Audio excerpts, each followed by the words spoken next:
Israel carried out a surprise airstrike on Beirut, Lebanon, injuring at least 24 people. The Israeli military carried out a precision airstrike targeting senior members of the Lebanese militant group Hezbollah. As a result, it has been confirmed that Hezbollah's chief of staff was killed. Today, let's review the news. On November 23rd, the Israeli military launched an airstrike on Beirut, Lebanon's capital.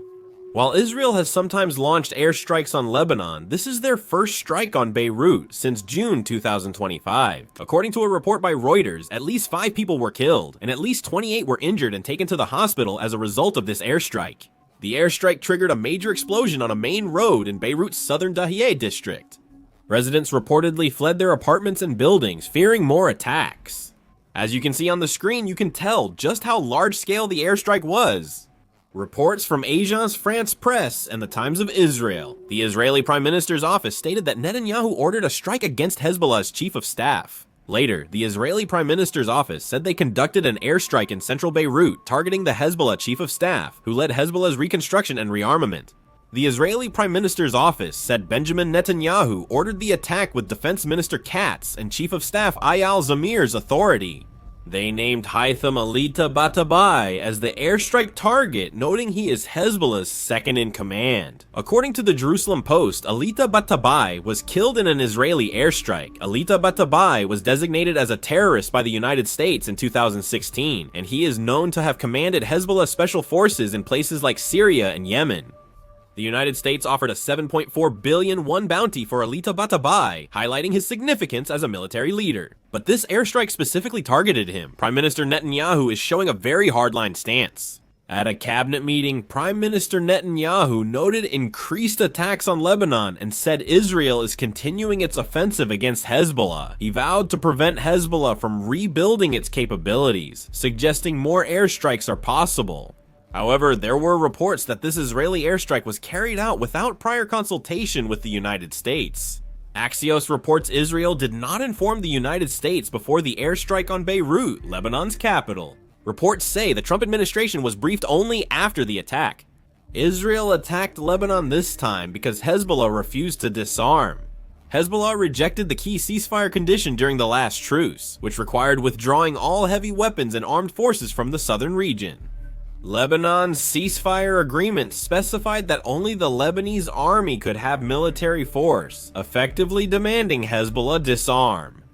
The Lebanese government also used this clause as a basis to demand Hezbollah reduce its arms, and deployed the Lebanese army to the northern and southern border areas to carry out operations targeting hidden weapons facilities and small armed groups. However, these efforts did not yield results on the ground, and the northern and southern border areas remain under Hezbollah's control. This isn't from a lack of will by the Lebanese government, but because Hezbollah's internal political and military influence is so strong. It is said that there is no area untouched by Hezbollah, from the parliamentary cabinet, intelligence agencies, and security organizations to civilian communication networks. In this structure, for the government to claim it will disarm Hezbollah, they risk another internal conflict, which explains Lebanon's passive stance. Israel and the United States know Lebanon's internal situation, so they increase pressure. The United States called Hezbollah Iran's proxy and made disarmament the top priority. Israel also said Hezbollah must be disarmed to stabilize the border. However, Hezbollah rejected these international demands. They argued their arms resist to protect Lebanon and claimed the Taif agreement lacks any disarmament clause. The new text stated Lebanon's only legitimate military force is the Lebanese army, meaning Hezbollah's armed presence isn't recognized. Nevertheless, Hezbollah deliberately interpreted this part and twisted the agreement to fit their own position. The international community sees this as a clear fabrication, and Hezbollah's stance has raised tensions again. In the end, Israel brought out the airstrike card they had only been preparing. This strike on Beirut is more than a warning. It's Israel's direct response to Hezbollah's continued defiance and military buildup. They decided diplomatic pressure couldn't change the situation with groups that break agreements. In the end, this Israeli military action can be seen as a measure chosen after the collapse of deterrence following the ceasefire agreement and the revelation that Lebanon is internally unable to control Hezbollah. However, Hezbollah is gradually weakening. For over 2 years, Israel has targeted Hezbollah's leadership with airstrikes. These strikes have killed former leader Hassan Nasrallah and many other top Hezbollah military officials. Even Alita Batabai, one of the last leading Hezbollah's reconstruction, was killed in an airstrike. Nearly all Hezbollah leadership is gone, making recovery nearly impossible.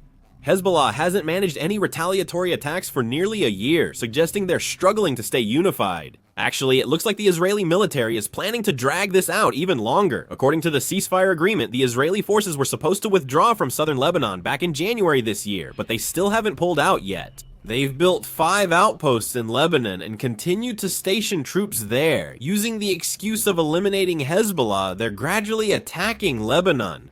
By October 2023, Israeli airstrikes on Lebanon caused over 4,000 deaths and 17,000 injuries. According to the United Nations peacekeeping forces stationed in Lebanon, there have been reports of more than 10,000 ceasefire violations by Israel. On top of that, since Prime Minister Netanyahu has left open the possibility of additional airstrikes, it seems likely that Israel will continue its airstrikes on Lebanon. Airstrikes in southern Lebanon occur nearly daily now. Lebanon's President Joseph Aoun recently made a strong appeal to the international community. He warned that if Israel's airstrikes do not stop and the world continues to stand by, all of Lebanon could be drawn into an uncontrollable situation. He stressed the international community must fulfill its responsibility and take action to protect Lebanon's territory and people. President Aoun spoke urgently, making demands that surpass typical diplomatic language. Even in Lebanon, this statement is seen as more significant than before. Despite ongoing civilian casualties, the international community remains largely silent, treating the situation as merely Lebanon's internal issue. Even the United Nations and major European countries are just repeating general positions without real action, leading to rising anger and disappointment in Lebanon.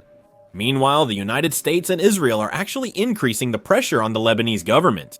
They are citing the presence of Hezbollah as the reason for the airstrikes and are demanding that the Lebanese government take action to disarm them. From Lebanon's perspective, it is hard to shake the feeling that the United States and Israel are trying to unilaterally decide the core axis of the country's national security. This pressure is not just a simple diplomatic message, but is effectively spreading in a way that forces political and military choices, and the international community's helpless attitude is making Lebanon feel even more isolated. Solving Lebanon's internal problems requires a complete overhaul of the country. Lebanon's complex internal politics are crucial to understanding this situation. Lebanon's constitution is built on sectarian power sharing, preventing any one sect from making decisions alone. The president is Maronite Christian, the prime minister is Sunni, and the parliament speaker is Shia. Top military, intelligence, and cabinet roles are also split among sects. It's not explicitly written in the law that it has to be this way, but implicitly it absolutely must be done like this. This system appears balanced, but actually slows national policy decisions. When an armed sectarian group like Hezbollah is deeply embedded in state institutions, the government struggles to act independently. Furthermore, Hezbollah is a force that is deeply and thoroughly rooted in the Shia community. They have members in parliament, exert considerable influence in forming the cabinet, and possess the political power to push through ministerial candidates favorable to them. In addition, it is known that a certain proportion of officers and commanders within the military are also connected to Hezbollah. Officially, they belong to the Lebanese military, but analysis suggests Hezbollah's interests often influence field decisions. There are also assessments that the scale of Hezbollah's intelligence network is comparable to that of the government. It runs its own communication network and has faster, more comprehensive intelligence gathering in border areas than the Lebanese military. In this kind of structure, the moment the government tries to keep Hezbollah in check or force its disarmament, there is a high possibility that internal conflict will immediately erupt. The political circles are concerned that the balance between sects might be broken, and the military leadership is worried that internal clashes could lead to the army splitting apart. In fact, in Lebanon's past, when the government tried to weaken Hezbollah's armed capabilities, there was an incident in 2008 where parts of the capital, Beirut, were taken over by Hezbollah in a short period of time. At that time, Hezbollah occupied key strategic points in the city within a few hours, putting pressure on the government, and eventually the government was forced to back down. This experience has left a deep trauma throughout the entire Lebanese political sphere.